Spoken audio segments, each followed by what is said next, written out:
இன்றைக்கி ஒரு நெக்கு வந்து பேக் நெக்கு டிசைன் எப்படின்னு சொல்லித்தரேன். பிரின்சஸ் கட் இப்போ போடுறோங்கன்னா ஃப்ரண்ட் வந்து பிரின்சஸ் கட் போடுறோன்னா பேக் நெக் வந்து காலர் நெக் வச்சு நம்ம அதுக்கு பேக் டிசைன் பண்ணால் எப்படி இருக்குன்றத இன்றைக்கி வீடியோவில் நான் சொல்லித்தரேன்.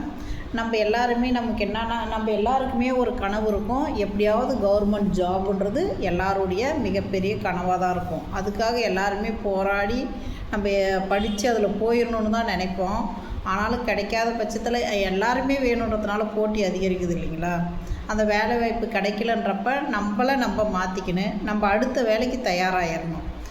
அது மாதிரி நம்ம தயாராகும்போது நல்ல ஒரு வேலையை தேர்ந்தெடுக்கணும். எந்த வேலைக்கு வந்து அதிகம் தேவைகள் இருக்கோ அந்த வேலையை நீங்கள் தேர்ந்தெடுத்திங்கன்னா அதில் வந்து நம்ம சக்ஸஸ் ஆக முடியும்.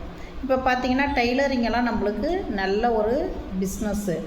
இதில் வந்து தேவைகள் நிறைய இருக்குது. அதனால் கட்டாயம் அதுக்கு வேலை வாய்ப்பு நம்மளுக்கு இருந்துகிட்டே இருக்கும்.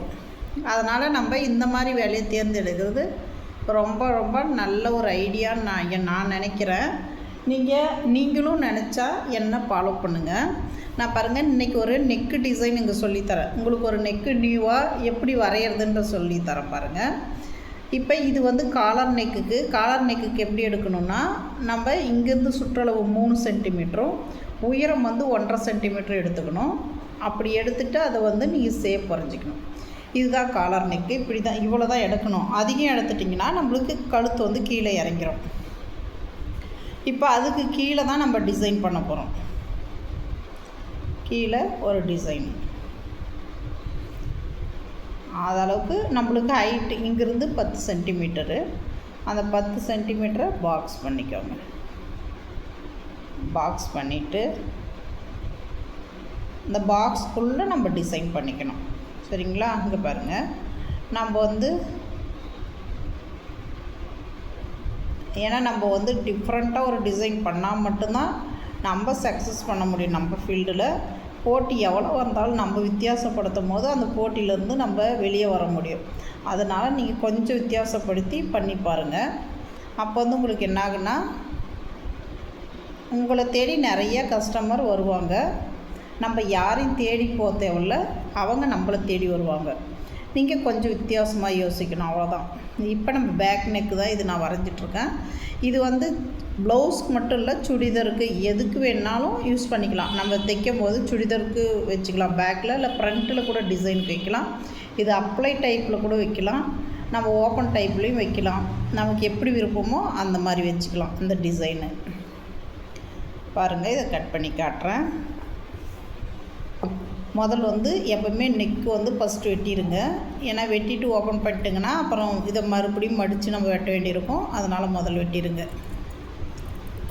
அதனால் நீங்கள் வந்து படிச்சுட்டு எனக்கு வேலை கிடைக்கலையே, நான் இந்த வேலையை தவிர வேறு எந்த வேலைக்கும் போக மாட்டேன் அப்படின்னு எதுவும் யோசிச்சு உட்காந்துலாமல் நம்மளுக்கு வேலையை நம்ம தேடுவோம். நம்ம கிடைக்கலன்ற பட்சத்தில் நம்மளே உருவாக்கணும் வேலையை. அதுக்கான சூழ்நிலையை நம்ம ஏற்பாடு பண்ணி நம்ம பண்ணணும். அதை நீங்கள் யோசிங்க. அந்த மாதிரி யோசித்து பண்ணுங்கள். நம்ம தேடினே இருந்தால் வாழ்நாள் ஃபுல்லாக தேடினே தான் இருக்கணும். நம்ம கிடைக்கலன்ற பட்சத்தில் என்ன பண்ண முடியும்? போட்டிகள் அதிகரிக்குது. இப்போ நம்மலாம் படித்தது பார்த்திங்கன்னா கவர்மெண்ட் ஸ்கூலில் படித்த பசங்களாக இருக்கணும்னு வச்சுக்கோங்களேன். இப்போ எல்லா தகுதி தேர்வும் கொண்டு வரப்போ எல்லாருக்கும் ஈக்குவலாக கொண்டு வராங்க. இப்போ கான்வெண்ட்டில் படிக்கிற பசங்களுக்கும் மெட்ரிகுலேஷனுக்கும் நம்ம கவர்மெண்ட்டில் கார்பரேஷன் ஸ்கூல் படிக்கிற பசங்களுக்கும் 2 பேரையும் ஒரே போட்டித் தேர்வு எழுத சொன்னால் எப்படிங்க எழுத முடியும்? யோசிச்சு பாருங்கள். என்ன தான் எவ்வளோ தான் நம்ம படித்தாலும் நமக்கு என்ன சொல்லி கொடுத்தாங்களோ அதை தான் நம்ம எழுத முடியும். நம்ம டீச்சருங்க நமக்கு சொல்லி தந்ததை நம்ம எழுதுவோம் இல்லையா? நமக்கு சொல்லி தந்த டீச்சர் எப்படி சொன்னாங்களோ அந்த அளவுக்கு நாலேஜ் தான் நம்மளுக்கு இருக்கும். அதுக்கு மேலே நம்ம அது முடியலன்ற பட்சத்தில் நம்ம நாலேஜை நம்ம தாங்க வளர்த்துக்கணும். அதுக்காக வேண்டி எனக்கு அந்த வேலை கிடைக்கல, அதனால் எனக்கு வேறு வேலைக்கு நான் எங்கேயுமே போக மாட்டேன். ஏன்னா என் கூட ஒரு டிஆர்பி எழுத ஒருத்தவங்க சொன்னது என்னென்னா, எங்களுக்கு கவர்மெண்ட் வேலை கிடைக்காது, செப்பலையே போட மாட்டேன் அப்படின்னு வெறுங்காலில் நடந்து வந்த ஒரு ஆளை நான் பார்த்துருக்கேன். ஆனால் அந்த மாதிரி இருக்காமல், ஏன்னா நமக்கு கிடைக்கலன்ற பட்சத்தில் அதை விட்டுட்டு அடுத்த வேலையை பார்க்கணும். அதை விட்டுட்டு அதே கிடைக்கலன்னு நம்ம தேடி நிற்கிறது கஷ்டம் இல்லைங்களா? போட்டிகள் அதிகரிக்கும் போது நம்ம அடுத்த வேலைக்கு பார்த்துட்டு அடுத்து என்ன சக்ஸஸ் பண்ண முடியுமோ நம்ம கிட்ட இருக்கிற திறமையை நம்ம பயன்படுத்தணும். இங்கே பாருங்கள், பேக் வெட்டிட்டேன். இங்கே பாருங்கள், இப்படி வருங்க டிசைன். இந்த மாதிரி வரும் நெக்கு டிசைனு. நீங்கள் இது வந்து ஃப்ளவர் ஷேப்பு. இங்கே பாருங்கள், இந்த மாதிரி நம்ம ப்ளவுஸ் நெக் வந்து இப்படி வரும் பேக் சைடு. இங்கே பாரு, இது மாதிரி வரும். வந்தப்புறம் நம்ம என்ன செய்யணும்னா இங்கே பாரு, இது காலருக்கு. இது வந்து நம்ம இப்படி வரும்போது என்ன ஆகுனா, நம்ம அப்படியே வந்து போட முடியாது. அதனால் இங்கே வந்து நம்ம நாட்டு கொடுத்துக்கணும். சின்னதாக நாட் ரெடி பண்ணி இதுக்கெல்லாம் நம்ம நாட்டு கொடுத்துட்டோங்கன்னா அப்போ தான் இது வந்து ஸ்டிப்பாக நிற்கும். இந்த மாதிரி நம்ம ஒரு நாட்டு இதுக்கு ரெடி பண்ணி கொடுக்கணும்.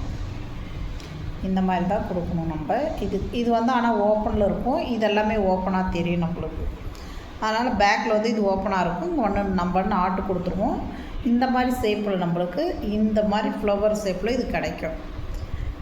நீங்களும் ட்ரை பண்ணுங்கள். இது பிடிச்சிருந்தா கமெண்ட் பண்ணுங்கள், ஷேர் பண்ணுங்கள், லைக் பண்ணுங்கள்.